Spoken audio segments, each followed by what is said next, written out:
Hello mga my guys, ito na naman si Miriam, nagbabalik na, nagbablog na ulit kasi sa dami-dami na ng trabaho ang mga pangyayari sa buhay ko. So guys, mangharvesta og limon. Ang tawag niya yan dito sa Jordan, kamakwa. Ang balat niyan si mga my guys, matamis yan my guys. So video muna si Inday. So guys, sobrang happy ako kasi nagbalik na ako ngayon. Babalik na ako sa pagbablog. So ayan na ang pagmumukha ni Inday ninyo guys, pabayaan niyo na yan. So nagkanda bulol-bulol pa sa daming bunga niya. Dati guys, nakita nyo yan, may video rin ako dati last year ago, manang harvest din ako. Ngayon may bunga na naman yung ano namin, lemon dyan. Matamis ang balat niyan guys. So ngayon nangyayari sa buhay ko, nagpunta kami dito sa malaking bahay, tapos nang harvest ako niyan. Ang tawag niyan dito guys, kamakwa. So guys, panoorin nyo na lang kung anong mga ginagawa ko dyan ngayon, ang buhay ko. Yan ang life na ni Inday. Oy, Inday, mag-diet ka naman. Sobrang taba mo na. Ang laki na ng katawan mo. Ano na nangyari sa buhay mo. So guys, sobrang dami kong work dito sa pangyayari. At saka nag-pass away din si Baba. Kaya ilang month talaga akong hindi nakapag-vlog guys. At saka nangyayari po guys, din nasira yung safety ko guys. Pero thankful ako guys. I'm so lucky to my employer kasi binigyan po ako ng phone. Swertihan lang po talaga sa amo, no? Ang ako talaga guys, naswertihan lang talaga ako sa amo. Kapag ikaw pala mabait sa amo, mabait din pala ipapakita sa'yo. So guys, hindi naman lahat ng amo tulad sa akin na mabait.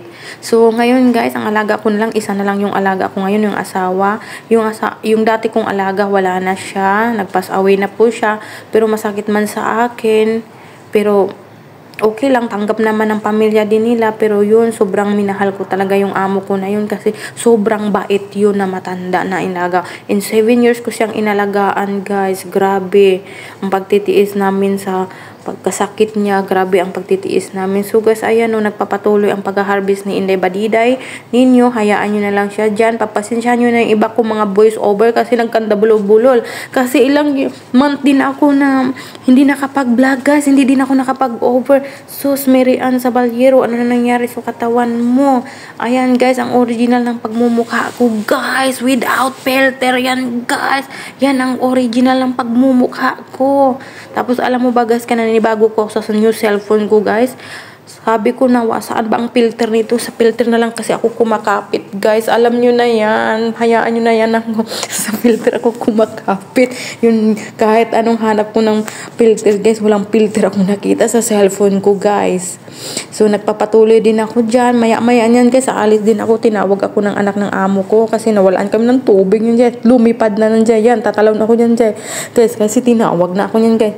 Akala mo Superman siya guys. So feeling niya lilipad na siya. O tingin-tingin ako niyan guys, kaya baka malaglag ako dyan sa may ano dyan may hams kunti dyan sa gilid-gilid niyan guys.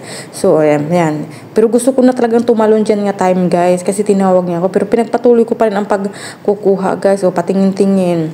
Tapos minsan kasi mga kapitbahay dyan nakasilip na may mga marites din pala dito guys. Akala ko walang mga marites din dito sa Jordan. Ayan, lilipad na ako guys. Pero natatakot pa ako niya. Feeling lipar.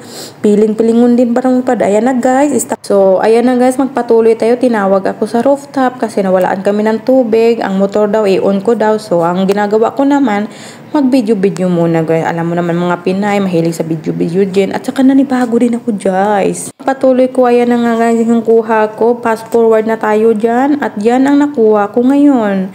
Na-harvest ko lahat. So thank you for watching my YouTube. Don't forget to subscribe.